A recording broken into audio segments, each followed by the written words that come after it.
এই কাজী আলাউদ্দিন, ৯ নং Balia union BNP সাধারণ সম্পাদক। এই বাজার ইজারাদার আমি। এই সার্বিক সহযোগিতায় এলাকার গণ্যমান্য ও অন্য সংগঠনের সমস্ত নেতাকর্মী। এটা আলহামদুলিল্লাহ ক্রেতা এবং বিক্রেতারা উভয়ই সন্তুষ্ট। এটা একটি ঐতিহ্যবাহী বাজার বালিয়া আদর্শ উচ্চ বিদ্যালয় মাঠে। প্রতি বছর এইবারও একদিনের হাট বসে। হাটবার প্রতি শনিবার এবং বুধবার। তো এইবার যেহেতু বুধবার শনিবার ঈদ, তো বুধবারে প্রথম বাজার একটি বাজার পড়ছে আমাদের। খুব আন্তরিকতার সহিত ক্রেতা এবং বিক্রেতারা বেচে এবং কিনে উভয়ই সন্তুষ্ট এবং ভালো দামে সবাই খুশি মনে বেচা কিনে করেছে। এখানে আপনি জানেন যে পাশাপাশি যেই গ্রামগুলি আছে বালিয়া, ফরকাবাদ, লক্ষ্মীপুর, চানরা, এই সমস্ত পার্শ্ববর্তী যে সমস্ত লোকজন আছে যারা এখান থেকে হাট বাজার করে, একে অপরকে চিনে, তারাই এখান থেকে মূলত কেনাবেচা করে। বিগত দিনে অন্য একটা ফ্যাসিস্ট সরকার এই দেশটা পরিচালনা করেছে।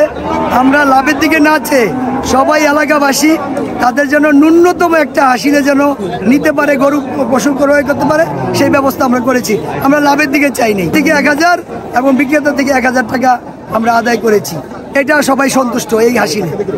প্রশাসনের সহযোগিতা পর্যাপ্ত ছিল। যেহেতু জানেন আপনারা আমরা একটা দল করি, আমরা যেভাবেই বলি আমরা একটা দল করি। আমরা আমাদের প্রথম কাজ হচ্ছে জনগণ নিয়ে। জনগণ যেখানে খুশি হবে আমাদের দলের সফলতা সেখানেই আসবে।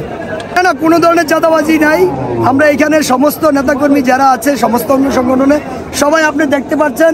আপনি যেহেতু ভিডিও নিয়েছেন প্রথমের থেকে, আপনি দেখেন সবাই আন্তরিকতার সহিত সমস্ত লোকজন কেনা বেচা সহযোগিতা করেছে। এটা জানেন এটা এলাকা ভিত্তিক একটি বাজার। এখানে 1000-1500 গরু উঠে এখানে 200-250 গরু বেচা কিনে হয়েছে।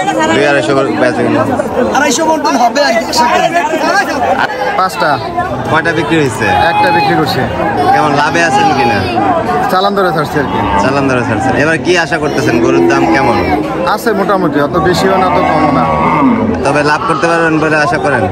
ইনশাআল্লাহ। কোথেকে আসছেন গরু নিয়ে? ফরকাবাদ। ফরকাবাদ থেকে এলাকারই? জি। আমার নাম মোহাম্মদ রতন। আমরা আছি ফরকাবাদ থেকে। কয়টা গরু নিয়ে আসছেন? আইছি 60টা। কয়টা বিক্রি করছেন? বেশি 2টা। 2টা। লাভে আছেন কিনা? লাভ না, লাভে নাই, লসে আছি। দাম কম? জি। গত বছরের তুলনায় এবার দাম কেমন? বছর তুলনায় দাম আরো কম। গরুর দাম কেউ আসলে মোটামুটি একটা বেশিও যাইতেছে না, আবার একে কমও যাইতেছে না। কেউ অনেকে শক্তভাবে ধরে রাখছে, আবার কেউ যারা বাসা বিক্রি করার লেগে আনছে বিক্রি করতে আছে। আপনার বাজেট কত? কয় টাকার মধ্যে কিনবেন? আমরা সর্বোচ্চ 1,20,000 থেকে 30 এরকমের মধ্যে কিনতে চাইতেছি। আমি আছি ফরকাবাদ বিক্রি করছি, আর একটা বড় কিনতে আসছি। কয় টাকা বিক্রি করছেন?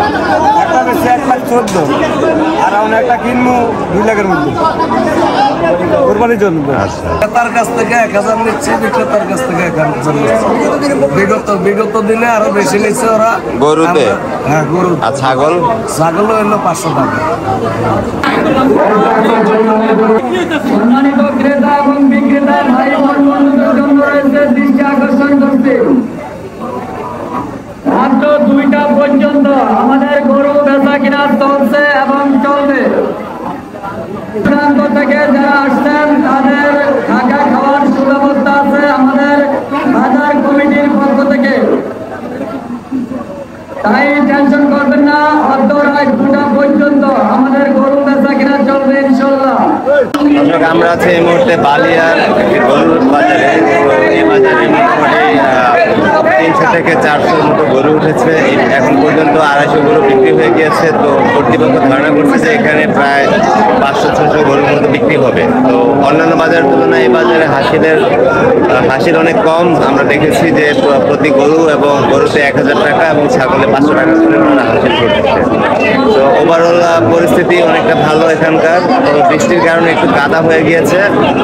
অনেকে দাম নিয়ে মন্তব্য করেছেন। কেউ বলেছেন যে আগের বছরের তুলনায় দাম একটু কমে গিয়েছে, আবার অনেকে কিনে সন্তুষ্ট হচ্ছেন। অনেকে যারা বলতেছেন যে দাম ওনাদের জন্য ঠিক আছে বা দাম আগের বছরের তুলনায় অনেক কম। তো ওভারঅল আমরা গরু বাজার ঘুরে ঘুরে অনেকের সাথে কথা বলেছি। আমরা আপনাদেরকে ঘুরে ঘুরে গরু বাজার দেখানোর চেষ্টা করেছি। তাদের আছেন জাহিদুল ইসলাম খন্দকার, প্রাইম রিপোর্টার, প্রবাদী বাংলাদেশ।